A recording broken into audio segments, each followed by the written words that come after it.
এয়া আজি মই আকৌ আহিলোঁ মোৰ কামৰ তালিকা দেখুৱাবলৈ। এইফালে হালধি ৰুইছোঁ।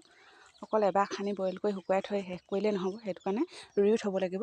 এয়া এইখিনি বাচি থৈ লৈছোঁ, এইখিনি ৰুইছোঁ। ইয়াত এইখিনি মুহা ৰুইছোঁ। আপোনালোকে কি ৰুই আছে জনাবচোন।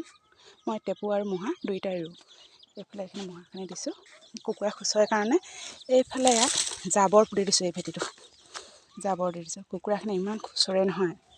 এইফালে আৰু এডোখৰ চফা কৰিব আছে। এইডোখৰ চফা কৰি আজি বতৰটো সিমান ৰ'দ নহয়, ভাল লাগিছে কাম কৰি, ঠাণ্ডা বতৰ। এই চাওকচোন, মই এনেদৰে ধূলি মাটি কাম কৰি বিৰাট ভাল পাওঁ। এইবিলাক কাম কৰি থাকোঁ আৰু এইবিলাক ধূলি মাটি কামৰ লগতে মই মোৰ জীৱনটো সুখী কৰি ৰাখিছোঁ। ঠিক আছে, এইফালে আছে ৰহডাল আৰু দুজোপামান কাটিব আছে। ৰ'দটো ওলোৱা নাই, সেইটো কাৰণে দুদিনমান পাছত কাটিব লাগিব। এইফালে আমাৰ তামোল বাৰীখন, এইবিলাক চফা কৰিব আছে। চফা কৰি ইয়াত আকৌ হালধি দিম।